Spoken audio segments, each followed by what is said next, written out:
Ladies and gentlemen, welcome to the Arts Education Law 2016 Professorial Lecture. My name is Paul Mazerow. I'm the Pro-Vice Chancellor of the Arts Education Law Group. I'd like to welcome you all here this evening. I'd also like to acknowledge our Chancellor, Henry Smerdon, AM, Doctor of the University, Chancellor of Griffith University. It is my distinct pleasure now to introduce Auntie Anne to deliver the Acknowledgement of Country. Auntie Anne?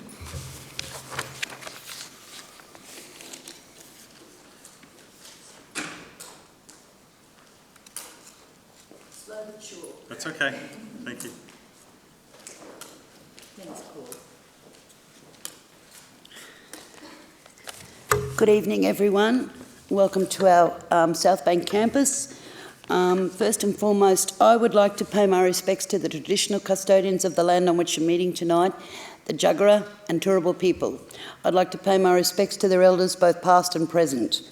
I would also like to pay my respects to Mr. Henry Smerdon, the Chancellor of Griffith University, Professor Paul Mazerow, Pro-Vice Chancellor, the Arts and Education, Griffith University, Dr. Jonathan Welch, AM, founder of the School of Hard Knocks. I'd love to meet this man and talk with him. Associate Professor Brydie-Leigh Bartleet, and my personal supervisor, Professor Bonnie Robertson, Director of the Office of ISEP. So I hope you will enjoy, because Bridie is a very beautiful person, and I just know we're going to enjoy her lecture tonight. Thank you, Paul. Thank you, Bridie.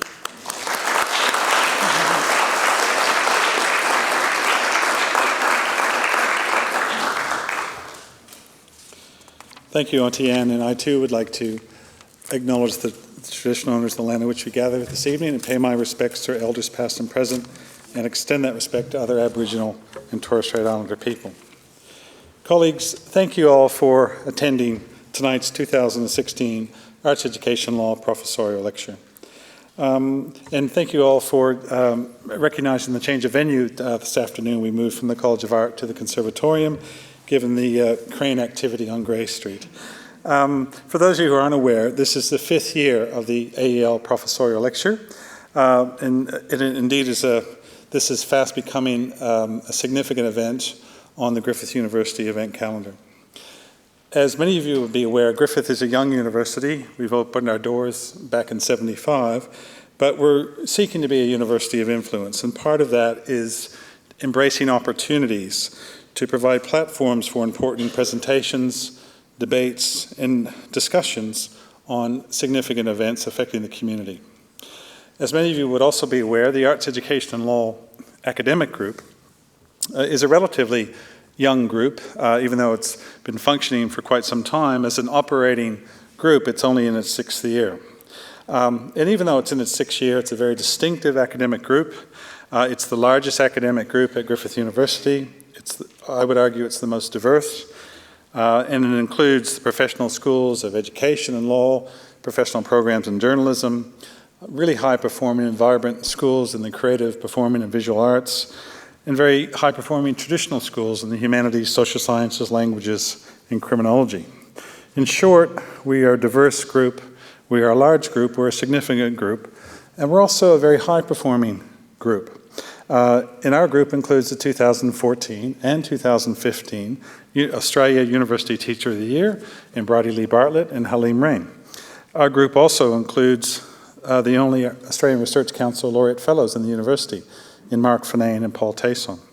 And so we're a very distinctive group. We're very proud of our achievements, and we're also proud of some of our distinctive values and attributes. For example, in the Arts Education and Law group, ideas are our currency. Making a difference is our priority. We embrace social justice, collaborative multidisciplinary partnerships in addressing the challenges we face as a community, and in doing our part in making a difference in the world, in delivering a social dividend for the betterment of the wider community. And so the AEL Professorial Lecture is an opportunity to operationalize, or a representation or a manifestation of our values as a group and as a university, and also of our priorities. So the AEL Professorial Lecture is also an opportunity to showcase the talent we have in the professorial group, and also to provide a platform for delivering a public lecture on a topic of key significance. And the 2016 lecture will no doubt deliver on this score. And with that, it is my distinct pleasure to introduce the 2016 speaker, Associate Professor Brydie-Leigh Bartleet, who will deliver the lecture on Can Music Change the World? For those of you who don't know Brydie-Leigh, she is the director of the Queensland Conservatorium Research Centre and also the Deputy Director of Research at the Conservatorium. She has worked on a range of national, international projects in community music, in arts-based service learning with Australian First Peoples, intercultural community arts, and arts programs in prison. Many of these projects have been realised in partnership with a wide range of NGOs, arts and community organisations, and colleagues around Australia and the Asia Pacific. Brydie-Leigh has worked on 4 successive Australian Research Council linkage projects. She's also led a major Office of Learning and Teaching grant in innovation and development, and she's received millions of dollars in research funding. And on top of that, she's produced over 100 research outputs. And as I mentioned before, in 2014, she was awarded the Australian University Teacher of the Year. Brydie-Leigh is also the co-chair of the International Society for Music Education's Community Music Activities Commission. She's a co-founder of the Asia Pacific Community Music Network and serves on the board of Australia's peak music advocacy, Music Australia. And when she's not sleeping, I don't think she sleeps very much, she's also a community music facilitator with bands, orchestras, choirs, and jazz ensembles in Australia, Thailand, Taiwan, and Singapore. Ladies and gentlemen, please make welcome Associate Professor Brydie-Leigh Bartleet. She'll deliver the 2016 Arts Education and Law Professorial Lecture on Can Music Change the World? Brydie-Leigh?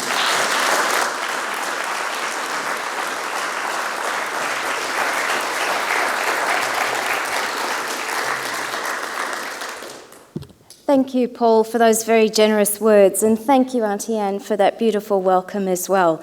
Distinguished guests, ladies and gentlemen, a very, very warm welcome and good evening to you all. I would also like to begin by acknowledging the traditional custodians of the lands upon which we're gathered here tonight, and to pay my respects to elders past and present, and to also extend that respect to our Griffith elders that we have here tonight, and also my Aboriginal and Torres Strait Islander colleagues who are joining us this evening. I must say, when I walked into the room, I felt this warmth and this beautiful energy emanating from everybody here tonight. I think it might have to do with the topic. It might have to do with the excitement of the venue change, or it might actually have to do with the fact that we have such a great diversity of people here in the audience tonight. We not only have music academics and students from Griffith and other universities in southeast Queensland, we also have people from music education, from the music industry, from the arts and cultural sector, those working in community service provision, also in health and all sorts of other disciplines. This grouping of people makes for such an exciting gathering, and I'm so pleased that you can all be here. And thank you, of course, for accommodating the venue change that we've had to do this afternoon. So, why music? Why suggest that music, of all things, can change the world? Well, for a start, no human culture has ever lived without it. It is an ever-present and all-pervasive part of our lives. While many kinds of music have come and gone, been buried under the earth, and then resurrected and made anew, while there have been massive shifts and changes in how it has been created, shared and consumed, supported, understood, theorised, the one thing that has remained constant is its presence. Some argue that music has even been around longer than language and agriculture. Last year I attended a keynote by Yale Professor Gary Tomlinson and the author of the new book, A Million Years of Music, where he made the case for the most likely ways in which the Neanderthals and early sapiens could have gained the constellation of capacities to make music possible. Throughout time, it has always been in flux, changing in response to the world and in turn, changing the world. It operates in the most complex of ways, from the cellular level of an individual to the most multifaceted social and cultural structures and into the natural and spiritual worlds. Music is a bodily thing. It is something you can experience in your bones and your organs. And I learnt this by singing to my premature babies who were hooked up to intensive care monitors for 2.5 months in the Mater Neonatal Intensive Care Unit. I learnt how my singing could slow their racing heartbeats and stabilise their oxygen saturation levels. In those moments of singing, I didn't feel so helpless. When you sing, your body releases oxytocin as well as endorphins, the brain's feel-good chemicals. For a person suffering from chronic pain, this provides a shot of natural morphine. Music evokes our minds and our memories, and as a musician from Brisbane's Hope Street Choir once said, music doesn't forget you. For a person suffering from dementia, the part of the brain that processes music is the very last to deteriorate.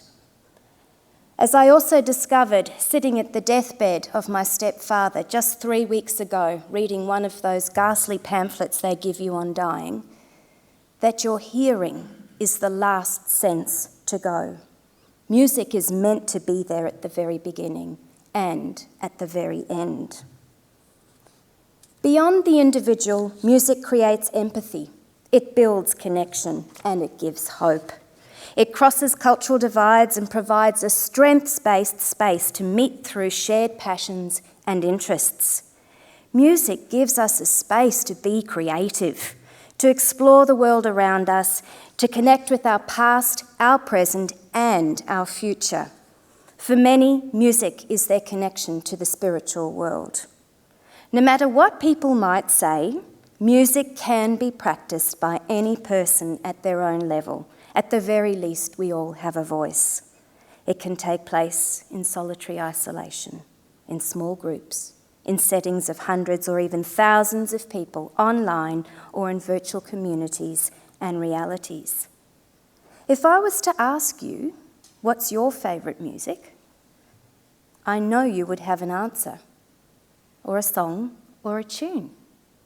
I can see your faces now processing the idea. With a phenomenon that pervasive, it isn't unfeasible to suggest it might have the capacity to incite, inspire, drive, or manipulate change in this world. Perhaps you've seen this meme. Music can change the world because it can change people, attributed, of course, to the great musician, activist, and change agent Bono from U2. It is indeed music's capacity to operate at both an individual and a collective level at the same time that has made it such a powerful catalyst for social change. Let me make my case a little further.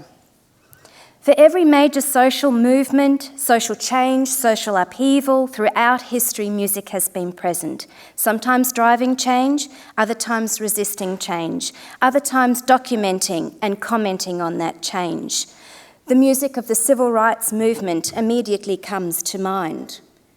Likewise, and closer to home in Australia, calls for change and reconciliation have come through songs. Take, for example, Warumpi Band's Black Fella, White Fella, Yothu Yindi's Treaty, Paul Kelly and Kev Carmody's From Little Things, Big Things Grow, one of my favourite songs of all time. And of course, Archie Roach's They Took the Children Away, which many say has invigorated debate about the complexities and realities of Australia's socio-political history and the lingering impact that colonisation and policies have had on First Peoples and communities.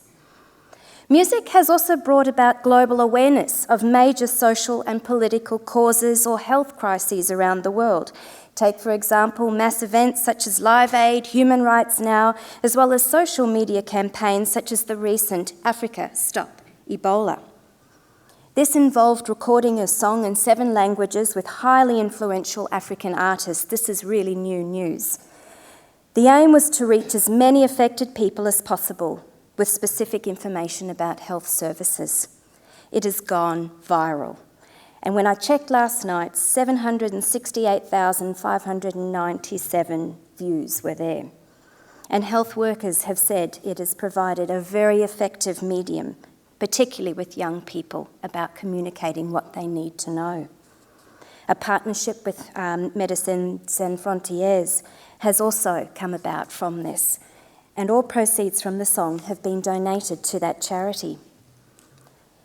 But change can also happen on a grassroots level, with local organisations like we have here in Queensland and CUI, which Auntie Anne and Professor Bonnie Robertson and elders are championing to ensure that Indigenous children and youth in the Redlands learn their own culture through song and dance and art and language and engage in their education.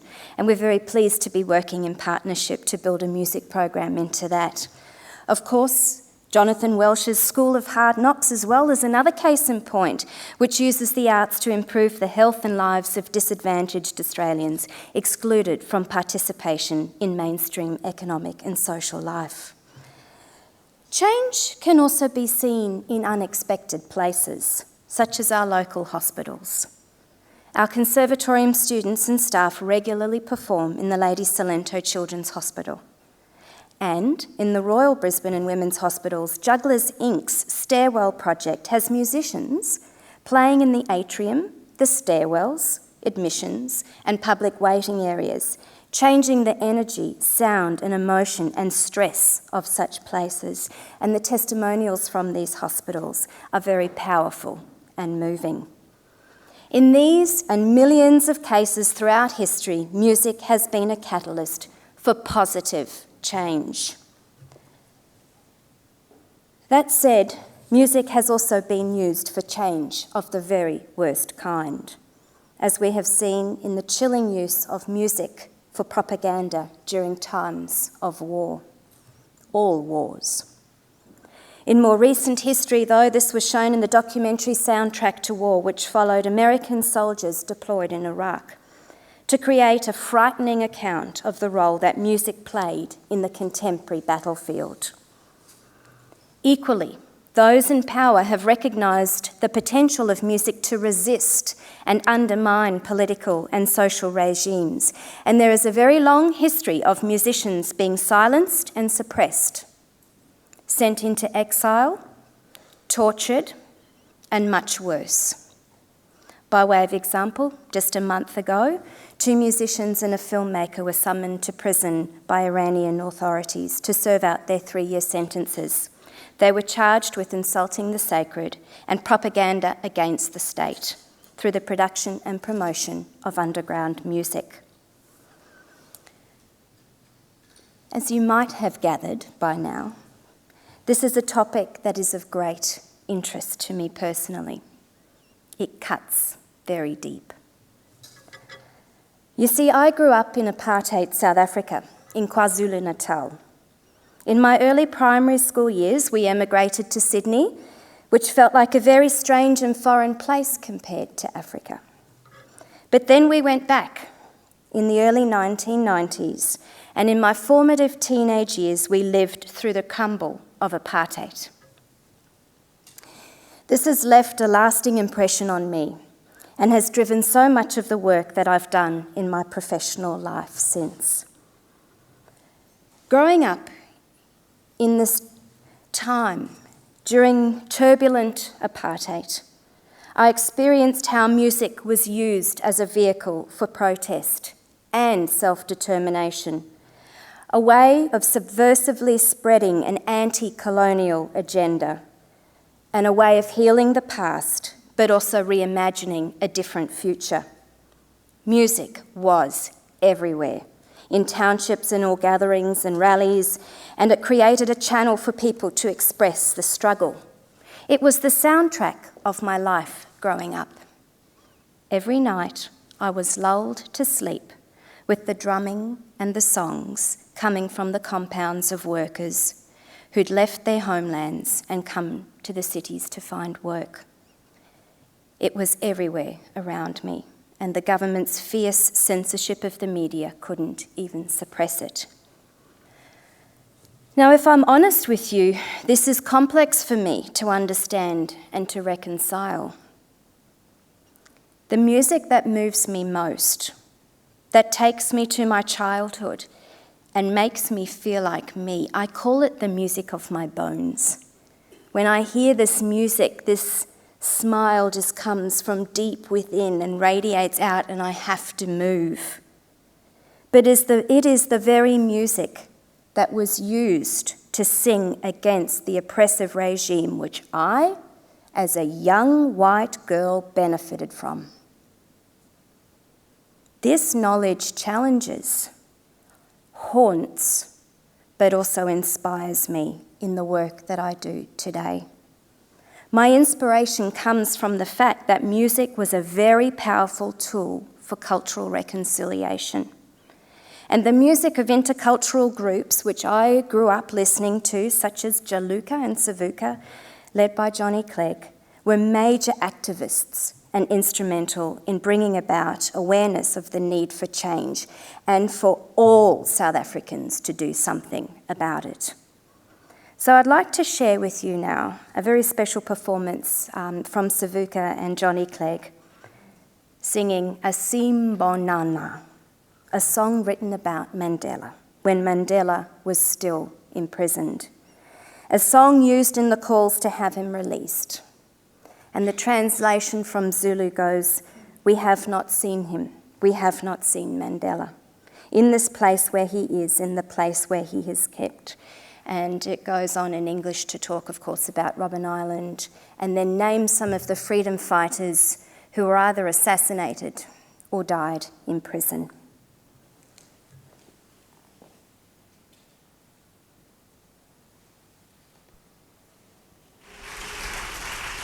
13 years ago, in 1986, South Africa was in a state of emergency, and there was a very intense cultural struggle that was being waged. And we were part of that, and this is a song that we wrote for truly one of the greatest South Africans in history, Nelson Mandela, and we'd like to open the show tonight with a tribute to him.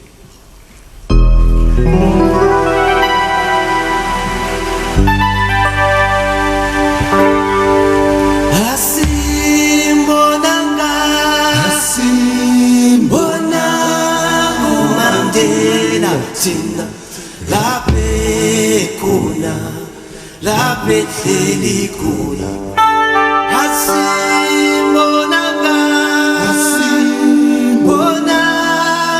Mandela Tina la pekuna la peteli kuna.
Thank you. God bless you. Thank you. You want to say anything? You want to say anything?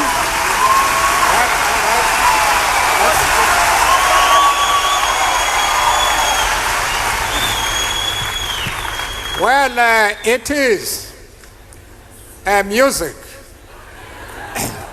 and dancing that makes me at peace with the world.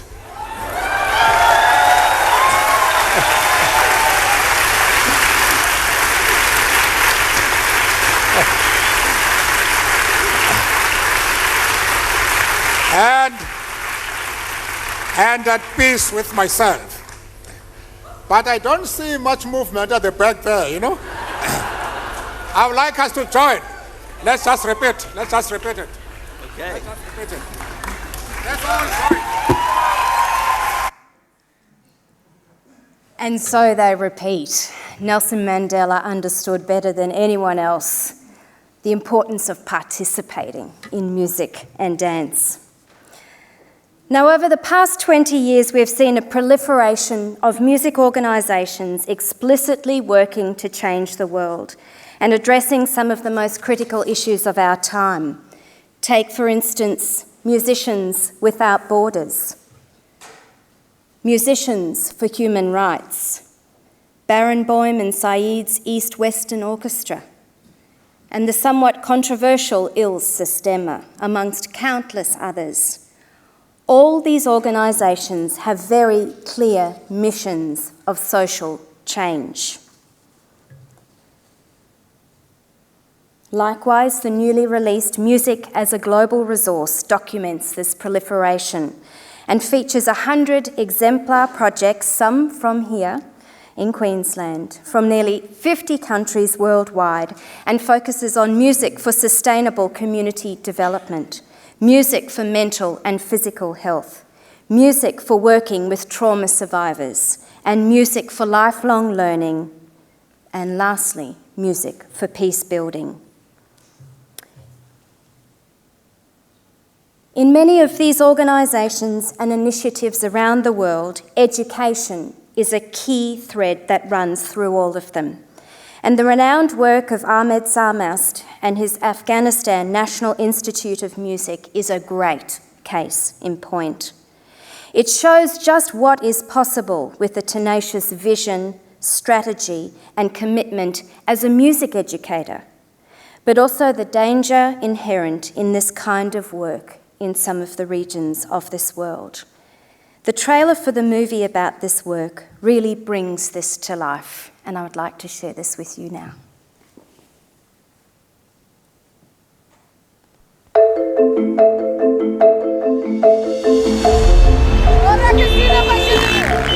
Music is pretty much as fire. It needs constantly to be looked after, otherwise it's gonna die.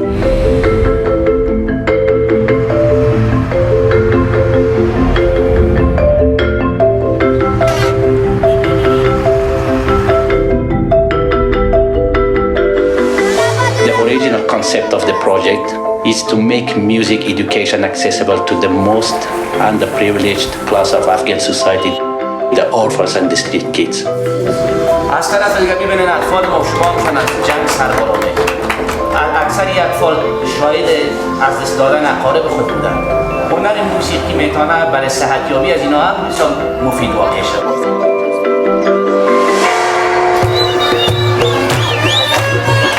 در حالت نبض همینجا وجود داره، تپش‌های قلب ها همینجا وجود داره، امیدواری ها در اینجا هست.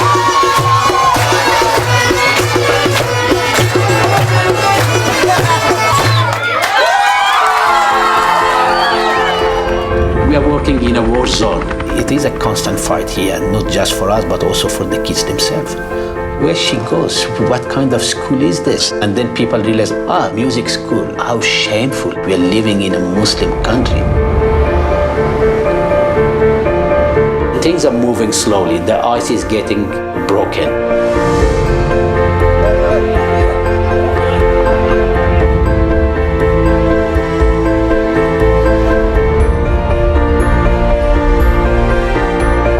returning the musical rights of Afghan children back to them. Every small step like that gonna make a great change to the country. I can't control my cry, guys. I'm gonna cry right now.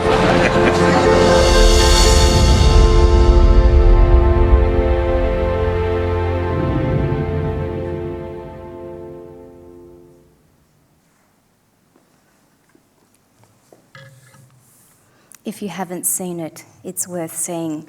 And that actually forms a case study in one of our doctoral students here at the Con, Gillian Howe's dissertation, where she's looking at music interventions in post-conflict settings. Keeping with the theme of education, visionary universities and academics are also seeing the need to prepare the next generation of musicians to be able to play in this space. Interestingly, Yale has launched a MOOC on music and social action. NYU has just launched a music and social change lab earlier this year. And universities like Griffith foreground the importance of doing work that has a strong social dividend, as Paul mentioned, both in their vision and in their strategic documents and in practice. And that commitment to social engagement and change is also one of the hallmarks of the research centre that I direct here at the Con. But what does that social dividend really look like in practice? It's quite easy to add it to a strategic document, but far more complex to make it happen. So to illustrate and to continue building my case, I'd now like to share some of the leading work that my colleagues here at our research centre at Griffith are doing in partnership with individuals and organisations in Australia and around the world. My colleague, Kathy Grant, who's here tonight, has been travelling to Cambodia on an annual basis since she completed her PhD on musical endangerment. Her work specifically focuses on issues around the revitalisation of Cambodia's traditional music and how this is bringing about significant social change. To put this in context, estimates are that 9 in 10 Cambodian musicians were killed during the Khmer Rouge genocide of the 1970s, and around half of all traditional music genres were lost. So Kathy has recently completed a 6-month Endeavour Australia Fellowship project that was designed and carried out in collaboration with Cambodia Living Arts and explored whether music revitalisation efforts could alleviate poverty. In this context, the revival of traditional music is bringing about social change by helping younger generations develop a stronger shared understanding of what it means to be Cambodian in the 21st century. It's helping older generations move beyond a tragic past to a present and future where their own cultural identity is celebrated. And it's also serving utilitarian purposes by playing a role in mental health promotion and education, amongst many other things. My colleague Naomi Sunderland, who's also here tonight, and her colleagues here at Griffith have also recently engaged in 2 research projects looking at the music of the Scattered People. The Scattered People is a collective of asylum seekers, refugees and kindred spirits here in Brisbane who use participatory music to promote community and cultural development, health and well-being, and social justice for asylum seekers and refugees in Australia. Naomi and her colleagues' research has looked at the impact that collaborative music making has on the social determinants of health for asylum seekers and refugees. This is world-leading work. These have ranged from individual factors such as alleviating depression and inspiring hope, through to macro factors such as changing ideologies and stigma about refugees and asylum seekers, and promoting social change and social justice. Importantly, their work has also looked at the socio-emotional well-being of the music facilitators who run the Scattered People program. And to me, this is a very important topic for tonight's lecture. Because as Naomi suggests, this is very important in complex community music settings of this kind, because this can lead to deep feelings of moral distress and vicarious traumatisation of music facilitators, just like it would with any other human services or social worker working in complex and politically charged environments with vulnerable people.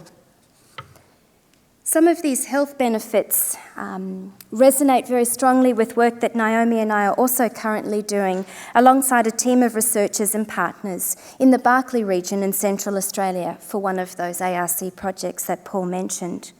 There are countless examples of music being used for social change there, and one of them is the Wununjikari Music Centre, which operates as a music production house and training centre for Indigenous musicians and music production technicians. Here, music is used as a tool to engage people in music industry skills development, recording, production, education in schools and performance. And since 2009, we have been taking conservatorium students from here up to Wununjikari to collaborate with the musicians and work on collaboratively led projects. It is through this work that I've come to understand the answer to the question, why music, in deep and unexpected ways. And as a colleague and friend said to me when I was up there just in February this year, if it wasn't for music and this music centre, some of these men wouldn't be with us. Seeing the significance of music in these men's lives and seeing the strength and pride that it brings out in them, seeing them then share that with our students and open up conversations and learning across cultures has been an absolute privilege. Now, if you read about Wununjikari, the rhetoric talks strongly about the use of music as a tool to address social and economic issues in a very remote and disadvantaged town like Tennant Creek. But, quite honestly, if you talk to the fellas, they don't necessarily describe it in those particular terms. They are there for the music.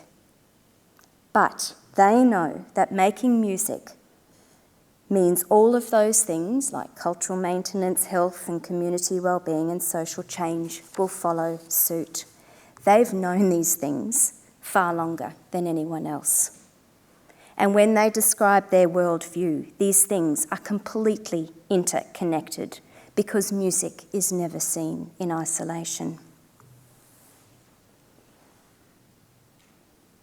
Now, if we're talking about changing the world, and we're addressing the most pressing issues of our time, the environment and climate change has to be right up there. And my final example from our research centre draws on the work of my colleague Leah Barclay, who's also here tonight and smiling at me. Leah and her colleagues have engaged in a number of projects dedicated to exploring and engaging with the environment, but tonight I'm going to touch on her Biosphere Soundscapes project. This project is designed to inspire communities around the world to listen to the environment and to explore the value of sound as a measure for environmental health in UNESCO Biospheres Reserves. I'm not sure if you know this, but Biospheres Reserves are sites recognised under UNESCO's Man and the Biosphere program to promote innovative approaches to sustainable development. There are currently 669 biosphere reserves in 120 countries comprising terrestrial, marine and coastal ecosystems. Each biosphere reserve is designed and managed in a different way, but all seek to reconcile the conservation of biological and cultural diversity. They differ from World Heritage Sites in that they encourage active community participation and as such are ideal locations for musicians such as Leah to work in. As such, Leah's work sits at the intersection of art and science. And with her recordings and the recordings she makes with her colleagues, these provide valuable scientific data for biodiversity analysis and inspiring source material for creative works that bring about awareness to these environments. I think it's fair to say most of the world now agrees climate change is one of the most pressing and critical issues we are facing. And the Paris Agreement was just one first step in what needs to be a global shift in how people think and act. And Leah's work shows how sound can inspire people to change deeply ingrained, unsustainable lifestyles. And through the emerging field of virtual reality, Leah believes there are clear opportunities to harness the power of sound and virtual technologies for community empowerment at local and global levels in response to the ramifications of climate change. This is cutting-edge work. And so to bring some of Leah's world to life for you, I'd like to play a brief excerpt from her Biospheres project.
Go down the previous place and you just look at it and take it all in and then you take it all in. Moving very, lightly treading and not trying to disturb anything, just going in and picking out sort of what you need, you know what I mean? You sort of gain a great deal of respect for it. Way of thinking about it. I suppose it's a place where you can modify and explore.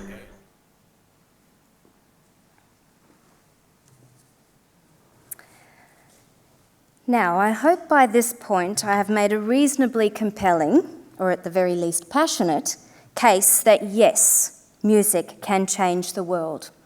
It does so in the most complex and diverse ways and has the capacity to bring about change on an individual level, a community level, a broader social level, a global level, and in realms beyond the human world. The case for why, as musicians, we might decide to engage in attempts to change the world is enticing. Indeed, I think it's something musicians are and should be thinking about as global and artistic citizens of the 21st century.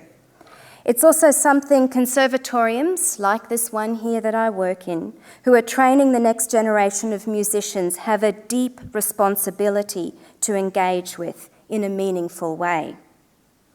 But now comes the challenging part. Playing in this space of social change comes with some very hard and uncomfortable questions.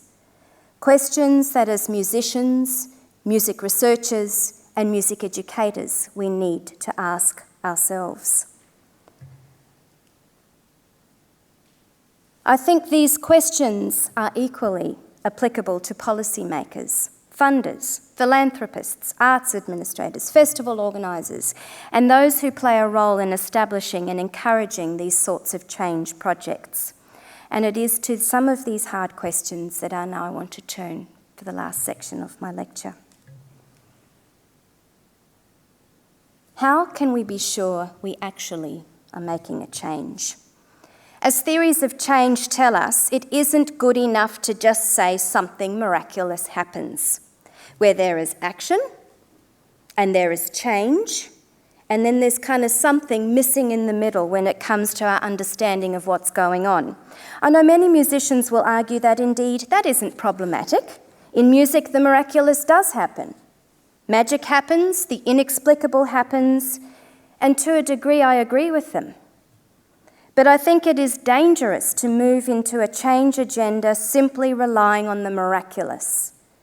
There needs to be a deep understanding of what change we're trying to make and the underpinning aims, assumptions, values, processes behind it. Interestingly, this is where research often comes in, and I can tell you I get regular knocks on my door as a research centre director from music and arts organisations and individuals, always with a change agenda, wanting us to help measure the impact of their work. A vast body of literature and cultural policy will cynically tell you that's because funding bodies are asking for it. And I can tell you now, this is hard research to do. So often what happens in these sorts of situations is that the easiest things to study get studied, rather than the things that we really need to be unpacking and understanding as musicians. What also tends to happen is that evidence gets confused with advocacy, and it's advocacy material that people are most often looking for. The problem with this is that the focus quickly becomes on proving the change or the impact of the change rather than really trying to understand it. And also, as the work of my colleague Halp Skippers has shown, music operates as part of a much larger ecosystem of forces and factors, meaning that simple cause and effect explanations are rarely sufficient. Take, for an example, an area we've recently been investigating, performing arts in Australian prisons. Rather than making change claims like music programs reduce recidivism rates, which are incredibly complex and problematic, we've looked at music and arts programs in terms of what's called desistance. Desistance is the process of personal growth through which offenders become non-offenders. And in the literature it said that this involves a 4-step process: openness to change, exposure to hooks of change, imagining and believing in a replacement self, and change in the way in which offending is viewed. At the heart of desistance is an ability to think about oneself and others, to see genuine choices and options, to imagine other life circumstances and other possible futures. Now, this is where music making can have a serious contribution. If we seek to understand more about this change process and make it part of our work, so that we can answer this kind of question with confidence.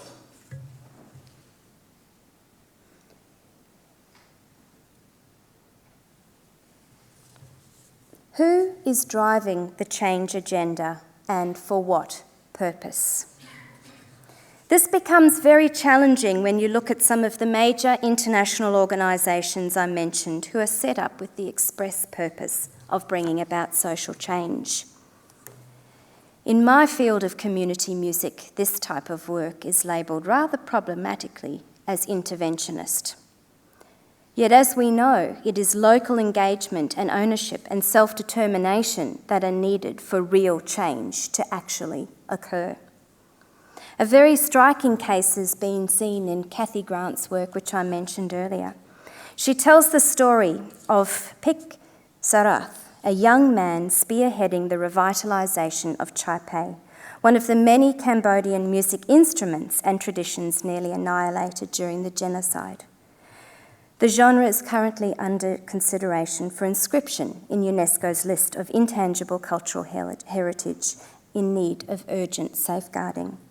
A couple of months ago, he travelled to one of the rural provinces to support villagers in their protests against deforestation, which is stripping their land and livelihoods bare.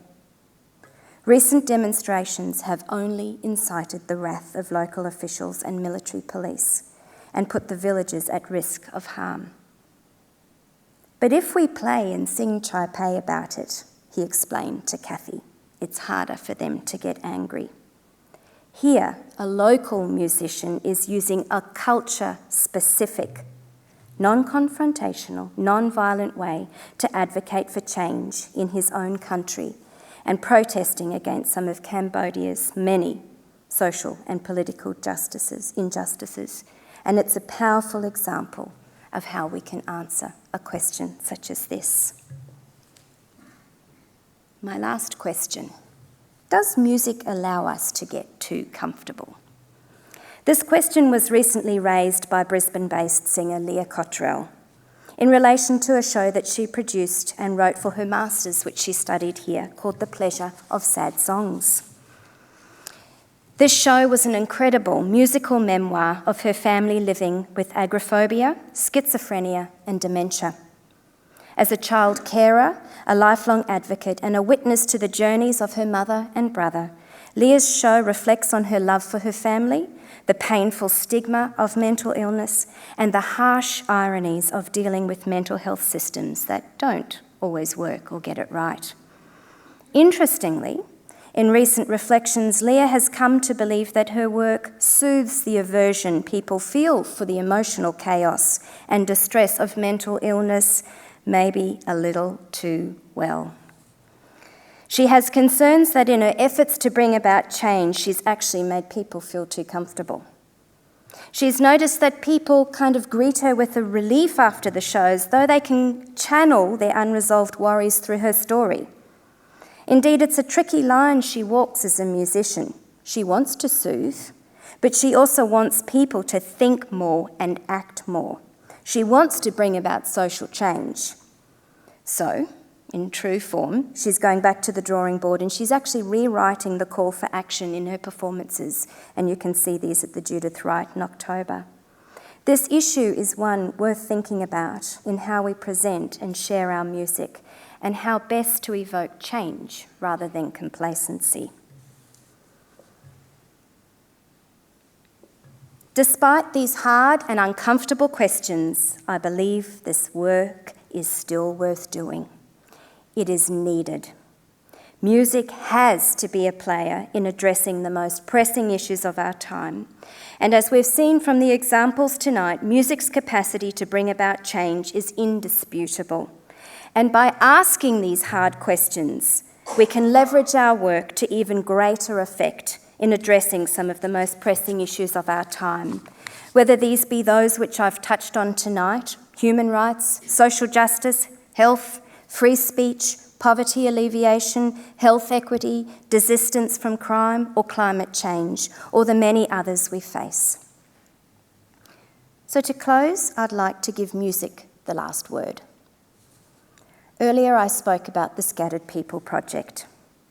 The displacement of peoples due to war and unrest has to be one of the most pressing issues facing Australia, and indeed the world today.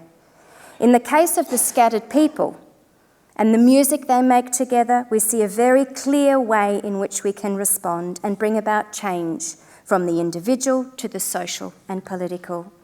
And as such, what I'm going to finish with is them singing a rendition of On the Turning Away from their new album, Sugar Mill Road.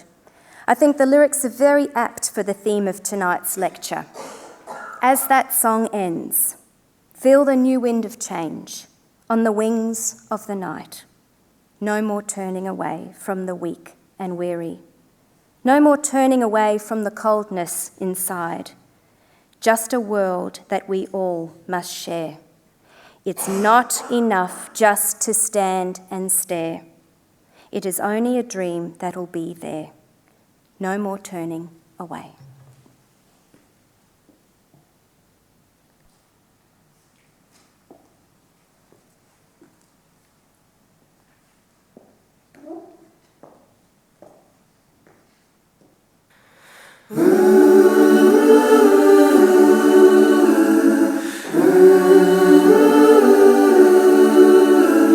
در روی گرداندم از رویان و ستم دیدگان و سخنانی که میگویم و سخنانی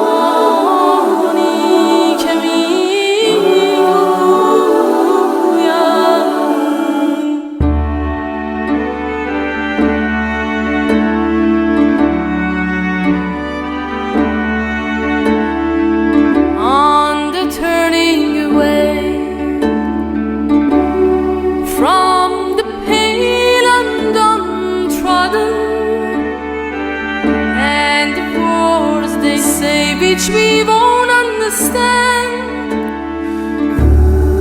Don't accept that's what's happening. It's just a case of all the suffering. All you will find that you're joining in, the turning away, that turning away.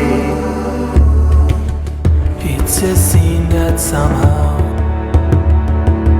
light is changing to shadow and casting its shroud over all we have known.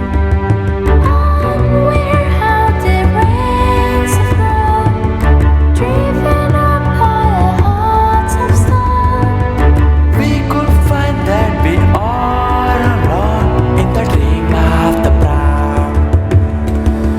On the wings of the night, as the daytime mystery, where the speechless unite in a silent accord.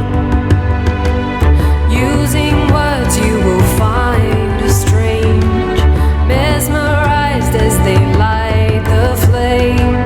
Feel the new wind of change on the wings of the night. On the wings of the night. On the wings of the night.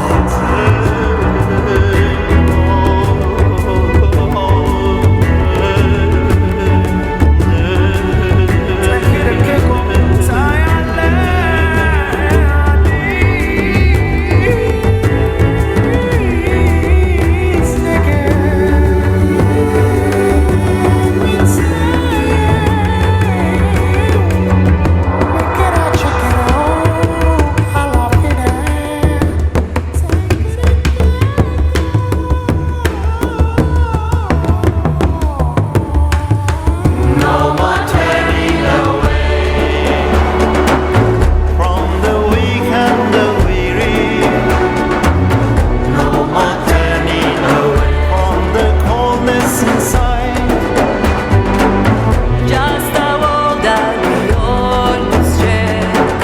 It's not enough to just stand and stare. Is it only a dream that could be no more turning away? No more turning away. No more turning away. No more turning away.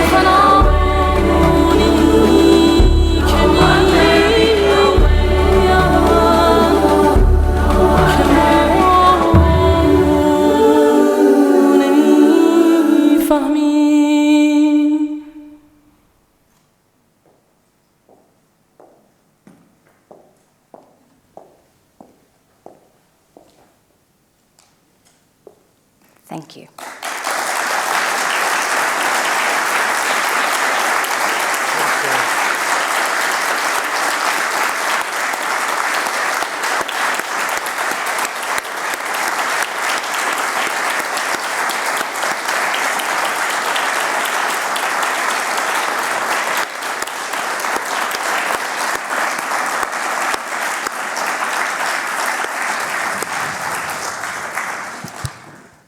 Brydie-Leigh, 3 words: fascinating, inspiring, and amazing. That was terrific. I think I speak for everybody to say thank you.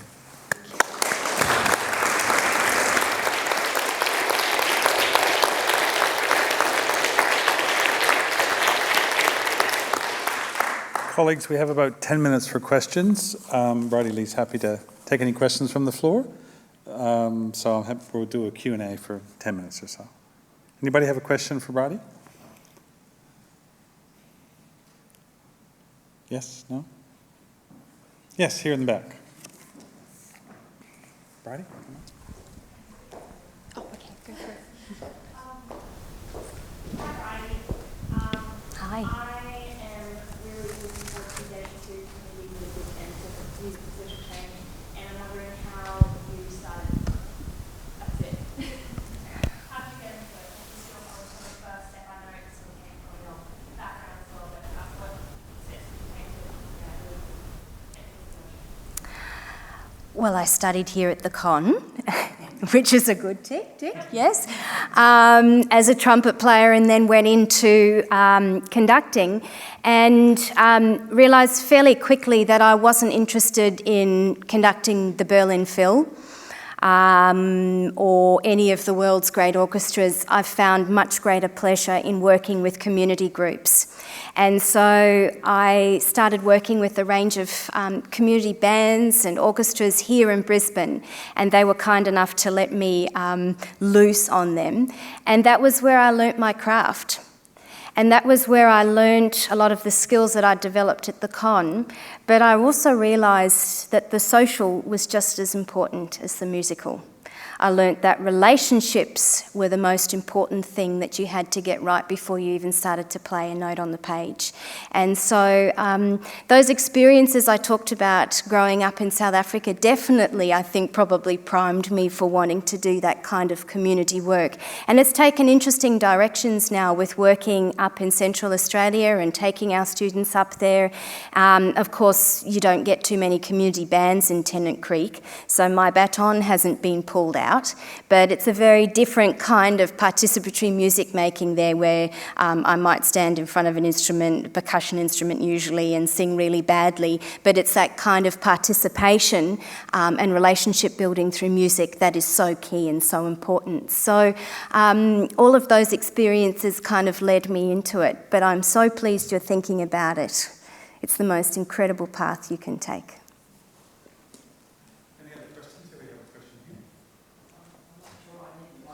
Yes, please. Excuse me, sorry. Oh, you one-handed to the lady. Thank you. Brydie, thank you very much for a very overwhelming lecture this evening. It's given us a lot to think about. Look, just on the issue of music as therapy for mental illness, I'm wondering if you can tell us anything about projects that might be being considered or underway for a problem such as autism. Okay. On the topic of music and mental health more broadly, I'm looking straight at the likes of Leah Cottrell and her collaborator, Dr. Helena Roenfeldt from Griffith, because the two of them have been working on developing a project that's looking specifically at this topic. And they had the most tremendous forum that we hosted just a couple of weeks ago in this hall on music, mental health and community. And what was so encouraging about that situation was we had a lot of health workers in the audience who were particularly interested in how arts-based interventions could be used in their work. Now, on the topic of autism, I know that this is an area that music therapists have looked at for a long time. And you can see when you look into this work the most remarkable stories where people who might not otherwise be able to communicate in the most profound of ways through music.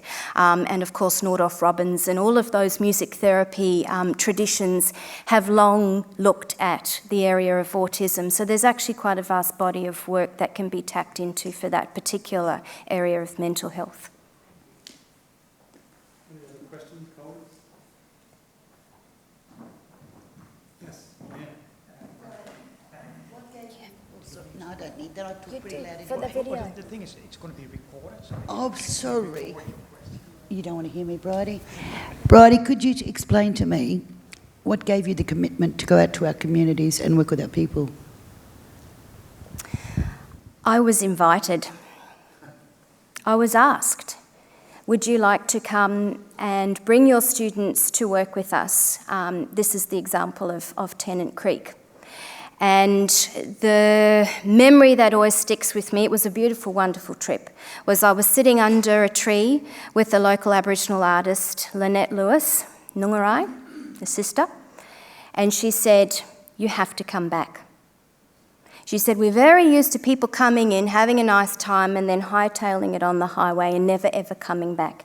She said, if you come back, we will recognise your face, we will remember you, and we will carry on where we left off last time. You have to come back. And so that's been a huge commitment that I've had, but also my husband has had in continuing that work. And I remember we came and we talked to the Council of Elders here at Griffith, and we said, we're doing this work, we want to seek your blessing. We want to seek your advice, which to me is the first thing you need to do in a research project. And I remember Bonnie sitting in her chair enthusiastically saying, you need to be working with us too. We have youth who want to be working with you. Let's make this happen. And that's started a whole range of projects and things that we've worked on, and I think we'll continue to work on. So it's starting with that relationship and that commitment, not to turn away, but to always come back. Thanks. Colleagues, time for one last question. Yes, Pen.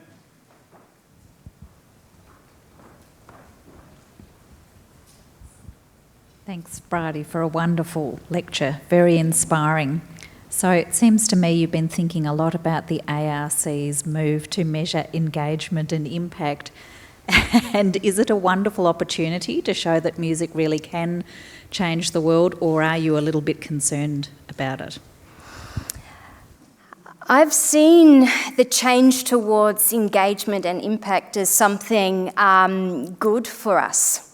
This is what we do, not because the ARC tell us to do it. We do it because this is how we engage with the world as musicians and music researchers.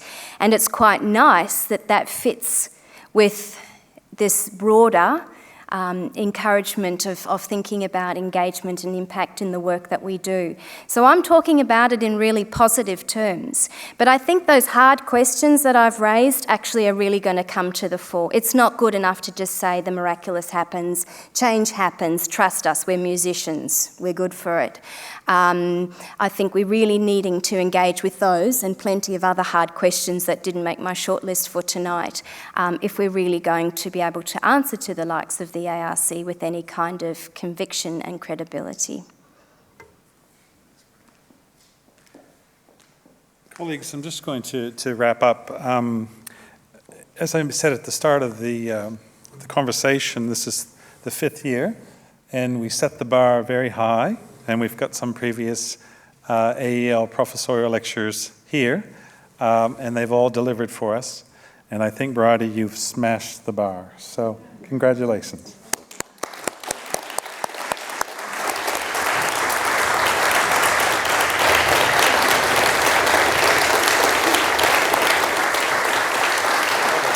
Thank you.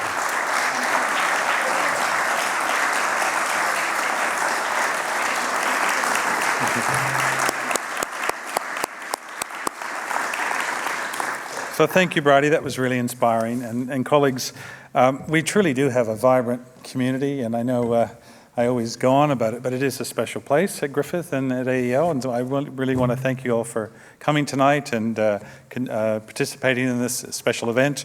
We do have a chance to keep talking over a cold drink, but I also want to thank people from AEL and the marketing team, Liz Ganesh and Millie and Amelia and everybody who really supported this event, as well as the conservatorium people, both the AV people and the people on the door who really make this place special and make it function really well. Thank you all for coming.